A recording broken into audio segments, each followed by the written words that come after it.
Reunion சூப்பராக முடிஞ்சது. Photos வீடியோஸ்லாம் பார்த்துருப்பீங்க. பட் ரீயூனியனுக்கு முன்னாடி என்ன நடந்தது பல பேருக்கு தெரியாது. வாங்க பார்ப்போம். இது நம்ம ஸ்டோரி, நம்ம ரீயூனியன் ஸ்டோரி.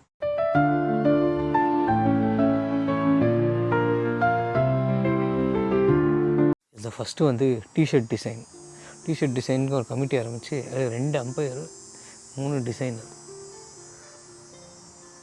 இனிஷியலாக ஆஸ் யூஷுவல் கொஞ்சம் ஐடியாஸ் கொடுத்தோம். பட் யாருக்குமே பிடிக்கல. Again another ideas. அதில் ஒன்று செலக்ட் பண்ணாங்க, அதுதான் அந்த ஹேண்ட்ஸ்.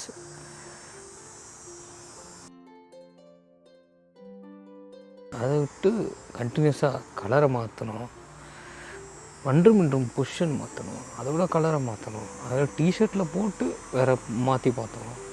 எக்கச்சக்க ஹைட்ரேஷன். ஒரு வழியாக ஓகே, டிஷர்ட் சக்ஸஸ்ஃபுல், பரவாயில்ல, செலக்ட் பண்ணிடுவாங்கன்னு நினச்சா அப்பயும் ஸ்டில் த அம்பையர்ஸ் வர் டிஸாட்டிஸ்ஃபைட். என்ன பண்ணுறது? சரி, திரும்பியும் design board again fresh ideas கொடுத்தோம்.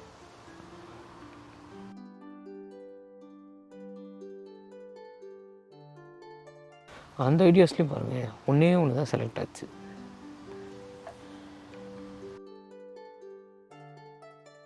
அந்த ஒரு ஐடியாவையும் மாற்றி ஹைட்ரேட் பண்ணி இதை பண்ணலாமா அதை பண்ணலாமான்னு ஃபைனலைஸ் ஆகிடுச்சு அப்படின்னு சந்தோஷப்பட்டால் கலருக்கு வந்தாங்க. எத்தனை கலரு, எவ்வளோ சேஞ்சு, எவ்வளோ ஹைட்ரேஷன். அதுலேயும் கடைசியாக கிரே கலர் சூஸ் பண்ணுவாங்கன்னு ஒரு நம்பிக்கையில் இருந்தோம். உண்மையை சொல்லுங்க, நான் ஓகேயா ஓகே இல்லையா? நிக்கில் கோல்சாட்டை சொல்லி ஒரு டிஷர்ட் டிசைனை பிரிண்ட் பண்ணி பார்த்தா அந்த கலர் ரொம்ப டல்லாக இருக்க மாதிரி இருந்தது. ஐயோ போச்சா, திரும்பியும் தங்களின் பொன்னிற மேனிக்கு முன்னால் அந்த 2 பேரும் தாக்கு பிடிக்க மாட்டார்கள் என்று விட்டு விட்டோம். பிளாக் கலரில் போட்டால் நம்ம போட்ட டிசைன் ரொம்ப டல்லாக தெரியுது. கலரை இன்க்ரீஸ் பண்ணு, பிரைட்னஸ் இன்க்ரீஸ் பண்ணு, திரும்பி ஹைட்ரேஷன். ஒரு வழியாக ஃபைனலாக பிளாக் கலரில் இந்த 2 டிசைனும் சூஸ் பண்ணேன். This became our T-shirt. இவ்வளோ சிம்பிளாக சொல்லி முடிச்சிருக்கலாம். பட் ஆனால் இதுக்கான எஃபர்ட் எக்கச்சக்கம். ஸ்பெண்ட் ஓவர் 3 வீக்ஸ் கண்டினியூஸ்லி எல்லாரையும் பண்ணுற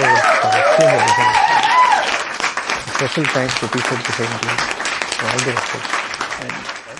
பட்ஜெட் மீட்டிங்க்கு எல்லா ஸ்டாஃபும் வந்துட்டாங்களா? இந்த பிக்சர் பார்த்தீங்கன்னா ரிச்சில் எடுத்தது. நாங்கள் திரும்பி பாண்டிக்கு வந்தப்போ இது ஜோஷ்னாவோட பர்த்டே பார்ட்டி தான். But not only that, it's was a full budget discussion. செம்ம காரசாரமான டிஸ்கஷனுக்கு அப்புறம் அந்த ஃபோட்டோ எடுத்தோம். இது ஃபுல்லி டிஸ்கஸிங், எதெல்லாம் வைக்கலாம் எதெல்லாம் வைக்கக்கூடாதுன்னு ஃபுல் டிஸ்கஷன் ஃபோட்டோக்கு பின்னாடி. Now coming to the location already Balaji and team they already decided. But still நம்ம டெக்கரேஷன்லாம் பண்ணோம் இல்லையா, என்ன பண்ணணும் எது பண்ணணும்னு எதுவும் டிசைட் பண்ணல. ஸோ டெக்கரேஷன் டீமை வர வச்சு ஃபுல்லாக டிஸ்கஸ் பண்ணிகிட்டு இருந்தோம். வீட்டு லொக்கேஷன் டிசைட் பண்ணிட்டு அப்பாடா நிம்மதியாக உட்காந்தா. அப்போ தான் வந்து we notice that poster design was pending. எதுக்கெலாம் போஸ்டர்? ஃபர்ஸ்ட் ஆஃப் ஆல் இந்த ரெசார்ட்டில் வைக்கிறதுக்கான போஸ்டர், அதுதான் இது. ஃபுல்லாக ஜாலியாக வேர்ட்ஸ் எல்லாம் போட்டு அப்படியே ஃபன்னாக ஒரு போஸ்டர் டிசைன் பண்ணியிருந்தோம். திடீர்னு பார்த்தா ஸ்கூல்லேயும் போஸ்டர் வேணும்னு சொல்லிட்டாங்க. போஸ்டருக்கு எங்கே போகிறது? அதே போஸ்டரை எடுத்து அந்த வேர்ட்ஸ் எல்லாம் தூக்கிட்டு கலரை சேஞ்ச் பண்ணி அது போஸ்டர் ரெடி பண்ணியிருந்தோம். இதே மாதிரி வெல்கம் போஸ்டர் வேணும்னு சொன்னாங்க. எங்கள் ரெசார்ட்டில் ஒரு போஸ்டர், ஸ்கூலில் ஒரு போஸ்டர், இன்னும் 2 போஸ்டர் அடிச்சாச்சு.